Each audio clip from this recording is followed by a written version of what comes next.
आध्यात्मिक कथाएं। नमस्कार दोस्तों, स्वागत है आप सभी का आपके पसंदीदा YouTube चैनल आध्यात्मिक कथाओं में। दोस्तों, आज के इस वीडियो में हम आपके सामने प्रस्तुत करने जा रहे हैं सिंहासन बत्तीसी की 8वीं कहानी, पुष्पवती पुतली की कथा। 8वीं बार राजा भोज सिंहासन पर बैठने के लिए राज दरबार पहुंचे। रोज रोज पुतलियों से राजा विक्रमादित्य की महानता के किस्से सुनकर वो तंग आ चुके थे। फिर भी सत्ता और उस सिंहासन का मोह उन्हें राज दरबार में खींच लाता था। इस बार उन्हें 8वीं पुतली ने राजा विक्रमादित्य के सिंहासन पर बैठने से रोक दिया और उनकी महानता का एक और किस्सा सुनाना शुरू किया। राजा विक्रमादित्य को अपने दरबार में सुंदर चीज़ें रखने का शौक था। एक दिन उन्होंने दरबार में एक बढ़ई आया। उसके पास साज सज्जा के लिए कई सामान थे। बढ़ई को देखते ही दरबार उन्हें सीधा राजा के पास लेकर गया। राजा विक्रमादित्य ने उसे देखकर पूछा, क्या उसके पास ऐसा कुछ है जो इस महल की शोभा बन सके या फिर हमारे काम आ सके? बढ़ई ने कहा, महाराज, सामान तो बहुत है, लेकिन आपके लायक मुझे ये काठ का घोड़ा लगता है। राजा ने दूर से उसे देखा। वह लकड़ी का घोड़ा नहीं, असली घोड़ा लग रहा था। कुछ देर सोचने के बाद विक्रमादित्य ने बढ़ई से पूछा, जरा इसकी खूबियां तो बताओ। उसके सवाल के जवाब में बढ़ई ने कहा, हे राजन, आप इसे देख ही चुके हैं। इसे कुछ ऐसा बनाया गया है कि यह असली घोड़ा लगता है। साथ ही इस पर कोई सवार हो जाए तो ये इतनी तेज दौड़ता है कि व्यक्ति हवा से बात करने लगे। इसे ना कुछ खाने की ज़रूरत पड़ती है और ना ही किसी तरह के देखभाल की। बिना किसी खर्च के ये आपकी सेवा कर सकता है। राजा ये सब बात सुनकर खुश हुए। उन्होंने बढ़ई से उस काठ के घोड़े की कीमत पूछी। बढ़ई ने कहा, देखिए महाराज, आपसे कुछ छुपाना मेरे पूरे जीवन की मेहनत ये काठ का घोड़ा ही है। इसे बेचने की कीमत मैं कैसे लगाऊं?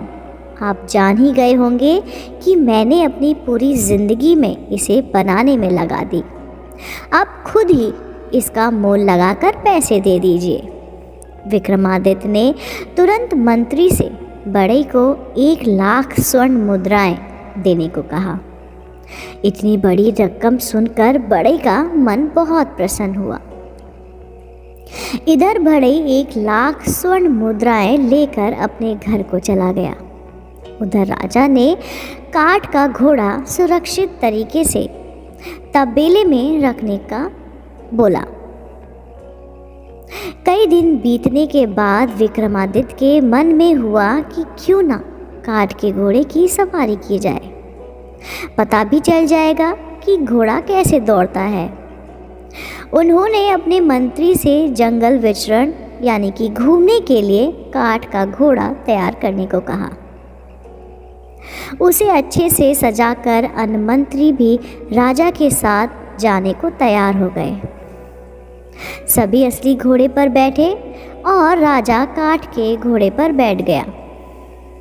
राजा ने घोड़े को दौड़ने के लिए जैसे ही पैर मारा, घोड़ा तेजी से दौड़ने लगा। वह घोड़ा राजा को तेज गति से बहुत दूर ले गया। राजा ने आसपास देखा तो उसके मंत्री और जो दरबार के लोग थे वे कहीं दिखाई नहीं दिए। राजा अनजान व सुनसान जगह पर पहुंच चुके थे। कुछ देर बाद राजा ने एक बार फिर अपना पैर मारा। फिर से राजा का इशारा मिलने पर घोड़ा ऊपर आसमान में हवा की गति से दौड़ने लगा। अब राजा को घबराहट होने लगी। उन्होंने तुरंत घोड़े को ज़मीन पर उतरने का इशारा दिया। घोड़ा आज्ञा का पालन करते हुए नीचे आने लगा, लेकिन घोड़े की रफ्तार इतनी तेज थी कि वो एक पेड़ से टकरा गया। पेड़ से टकराते ही घोड़ा चूर चूर हो गया और राजा किसी जंगल में गिर गए। नीचे गिरते ही उन्होंने अपने पास एक बंदरी को देखा जो राजा को कुछ इशारे कर रही थी। विक्रमादित्य उसकी बात को नहीं समझ पाए। राजा जैसे ही ज़मीन से उठे तो उन्हें पास में एक कुटिया दिखी। वहाँ जाकर राजा ने हाथ पैर धोए और पेड़ के कुछ फल तोड़कर खा लिए। अब राजा एक पेड़ पर चढ़कर विश्राम करने लगे। शाम के समय उस कुटिया में एक सन्यासी पहुंचा। उन्होंने भी हाथ पैर धोए और पानी पिया और कुछ पानी की बूंदों को बंदरी पर छिड़क दिया। शरीर पर पानी पड़ते ही वह बंदरी एक सुंदर सी राजकुमारी बन गई। उस राजकुमारी ने जल्दी जल्दी सन्यासी के लिए खाना बनाया और फिर उनके पैर दबाने लगी। सुबह होते ही दोबारा सन्यासी कुटिया से बाहर गया, लेकिन जाने से पहले उसने राजकुमारी पर जल छिड़ककर उसे दोबारा से बंदरी बना दिया। अब विक्रमादित्य भी नींद से जागे और पेड़ से नीचे उतरे। फिर बंदरी उन्हें देखकर कुछ संकेत देने लगी। राजा उसे नहीं समझ पाए और अंदर जाकर हाथ मुंह धोया। उसी जंगल पर बंदरी आकर खड़ी हो गई। उसी समय बंदरी पर पानी की कुछ छींटें पड़ गईं। देखते ही देखते बंदरी फिर से राजकुमारी बन गई। राजा ने जैसे ही बंदरी को राजकुमारी बनते देखा तो वे हैरान रह गए। विक्रमादित्य ने उनसे इस बारे में पूछा। राजकुमारी ने बताया, मैं कामदेव पुष्पावती की बेटी हूँ। सालों पहले मुझसे गलती से एक बाण सन्यासी को लग गया था।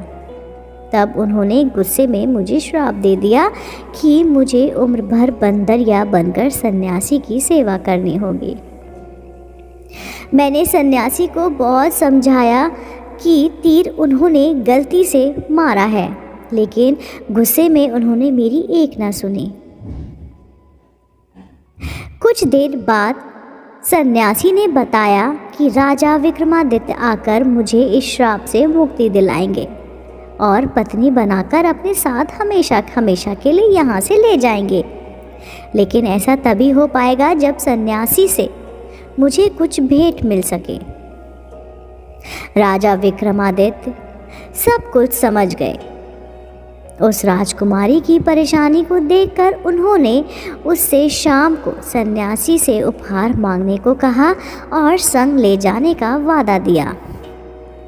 इसके बाद राजा ने उस राजकुमारी पर पानी डालकर उसे दोबारा से बंदरिया बना दिया।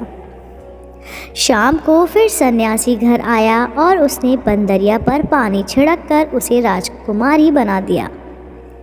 राजकुमारी बनते ही उस महिला ने कहा कि उसे कुछ उपहार में चाहिए।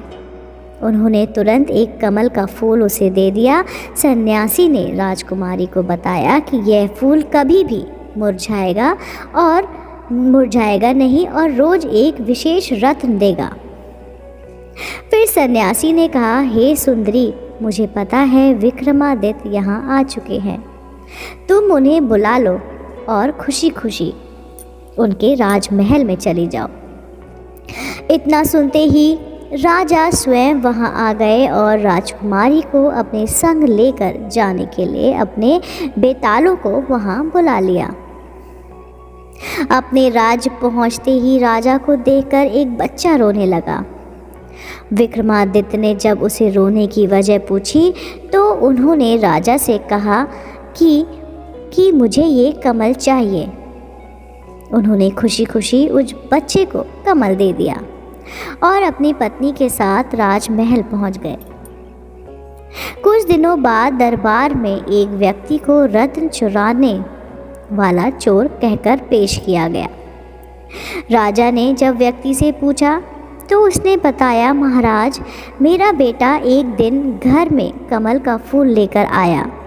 वो रोज़ एक कीमती रतन देता, उन्हीं को लेकर मैं बाज़ार में बेचने को निकलता, लेकिन आपके सिपाहियों ने मुझे पकड़ लिया। व्यक्ति की इस बात को सुनकर राजा को बहुत दुख हुआ। सिपाहियों पर गुस्सा करते हुए राजा ने कहा, बिना सोचे समझे किसी को भी चोर बोलकर पकड़ लेना गलत बात है। आगे से इस तरह की हरकत नहीं होनी चाहिए।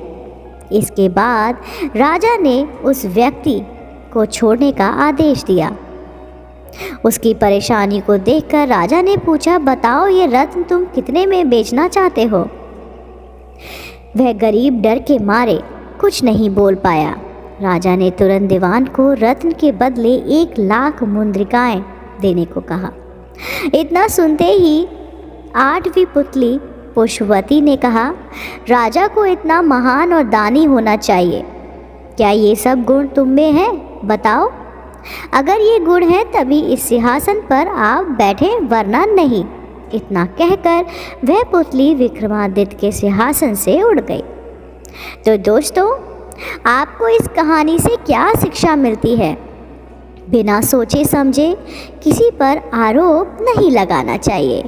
दोस्तों, उम्मीद करती हूँ आपको मेरे द्वारा सुनाई गई सिंहासन बत्तीसी की 8वीं कहानी पुष्पवती पुतली की कथा पसंद आई होगी। अगर आप मेरे YouTube चैनल पर ऐसी ही रोचक पौराणिक कथाएं और कहानियां सुनना चाहते हैं तो मेरे चैनल आध्यात्मिक कहानियों को तुरंत लाइक कीजिए, शेयर कीजिए और सब्सक्राइब करना बिल्कुल ना भूलिए। मैं आपको मिलती हूँ जल्द ही इसी चैनल पर नई रोचक जानकारी और कहानियों के साथ। आप देख रहे थे आपका अपना पसंदीदा YouTube चैनल आध्यात्मिक कथाएं।